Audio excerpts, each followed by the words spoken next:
All right, welcome back, traders. John Caruso here for the week of October 24th with your futures market forecast. But first, we're going to take a quick look back at some of the developments on Friday. When we walked into the office, the market was down roughly about 1%.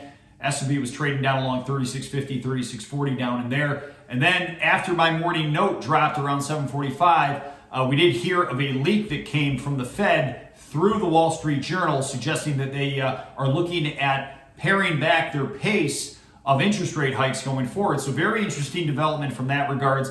As soon as that hit the tape, I was taking a look at the CME FedWatch tool, which is where we gauge the odds in terms of where the interest rate hikes are going to look like in future Fed meetings. And sure enough, the December CME FedWatch tool pulled out 25 basis points out of that expected 75 basis points in December. So we are still looking for 75 basis points in November. That's the base case. But now the odds are that we're going to see only 50 basis points in December. So very interesting development from that regards. Another thing that occurred on Friday that wasn't really discussed much in the media was the Bank of Japan did intervene in their currency markets. They were buying Japanese yen, selling down US dollars, and we saw that reflected in the futures markets. You did see the Japanese yen shoot up over 68.20. US dollar finished very weak on the day. The US dollar actually finished the week down approximately 1%. Looking for some signs of a top here in the US dollar, or at least some reprieve back to the downside. So we have seen two key reversals in the US dollar all within the last week and a half of each other. We're going to see if we see some more follow through on the downside in the US dollar. We certainly do not think that the bull market in the US dollar is over with, but we certainly are on watch for the US dollar to perhaps trade down for the next few weeks. Keeping an eye on that. The NASDAQ finished up 5 3/4 on the week. We did see the 10-year yield actually rise 28 basis points. We did see when we walked in on Friday, the 10-year yield was trading up around 433. And then after the news from the Fed, we did see that bleed off to 421. Still no signs of a top in 10-year yields at the moment. Gold prices finished the week up 0.66%. There was a stick save, we'll call that, in the gold market on Friday. Gold actually did take out that key 1622 area, and then we saw that jackknife higher on the news coming out of the Fed.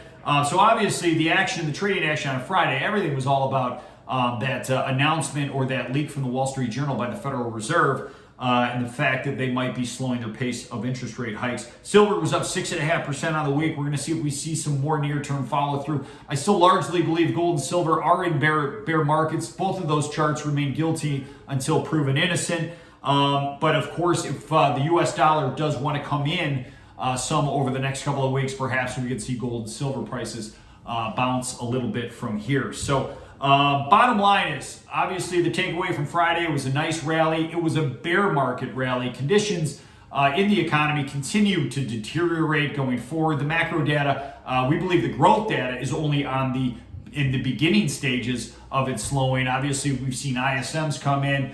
We still have not seen the labor data turn over quite yet. Obviously, we know that the Fed is trying to target the unemployment rate. They want to see the unemployment rate higher to help stave off inflationary forces, but we have not seen that happen yet. So there are still a few shoes, we'll call them, that still need to drop. But nevertheless, Friday's rally, it was nice to see. Can we carry forward? Sure, we can carry on.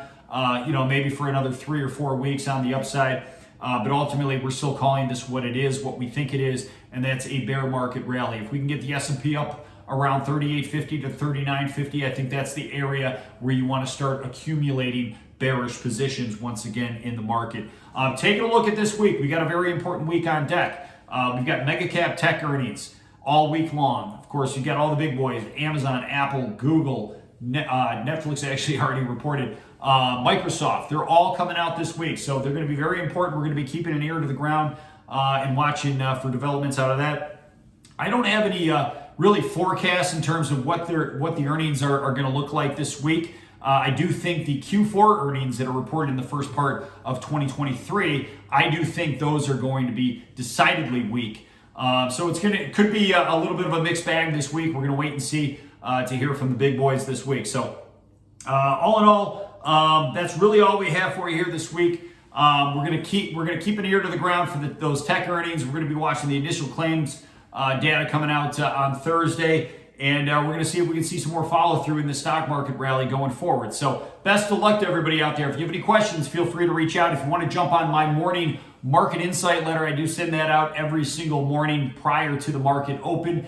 Just simply email me at jcaruso@rgofutures.com and we'll get you on that list. Best of luck to you out there. Have a great day.